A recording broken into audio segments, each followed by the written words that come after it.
ડીસામાં DYSP doctor કુશલ ઓઝાની બદલી થતા વિદાય સમારોહ યોજાયો। મોટી સંખ્યામાં નગરજનો ઉપસ્થિત રહીને ડીવાયએસપીને પાઠવી શુભેચ્છાઓ।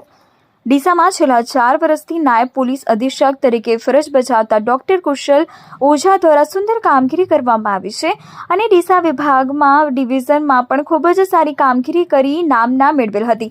સાથે કોરોના મહામારી દરમિયાન લોકડાઉન સમયથી ત્યાં સુધી સતત લોકોની વચ્ચે પોલીસ મિત્ર બની સીધા લોકોના સંપર્કમાં રહ્યા અને તેમના સમયમાં બનેલ ગુનાઓ ઉકેલવામાં પણ સફળતા મળી હતી।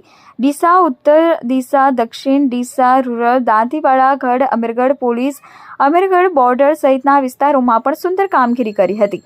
ત્યારે લોકસભાની ચૂંટણીને અનુલક્ષીને ડીસા ડીવાયએસપી ડોક્ટર કુશલ ઓઝાની બદલી ડીસાથી અંકલેશ્વર થતા આજરોજ શનિવારે સ્પાર્કલિંગ રેસ્ટોરન્ટ હોલ ખાતે યોજાયેલ વિદાય સમારોહ યોજાયો હતો, જેમાં ડીસાના નગરજનો સહિત પોલીસ સ્ટાફ મોટી સંખ્યામાં ઉપસ્થિત રહ્યા હતા। ડીસા ખાતે યોજાયેલ વિદાય સમારોહમાં પીઆઈ, પીએસઆઈ, પોલીસ સ્ટાફ સાથે ડીસાના તબીબો, વેપારીઓ, વિવિધ સંગઠનના હોદ્દેદારો અને પ્રતિષ્ઠિત નાગરિકો સહિત પત્રકાર મિત્રો ઉપસ્થિત રહ્યા હતા। જોકે આટલી બહોળી સંખ્યામાં ઉપસ્થિત રહેતા નગરજનોનો નાયબ પોલીસ અધિક્ષક ડોક્ટર કુશલ ઓઝા પણ ભાવવિભોર થઈ તમામનો આભાર વ્યક્ત કર્યો હતો।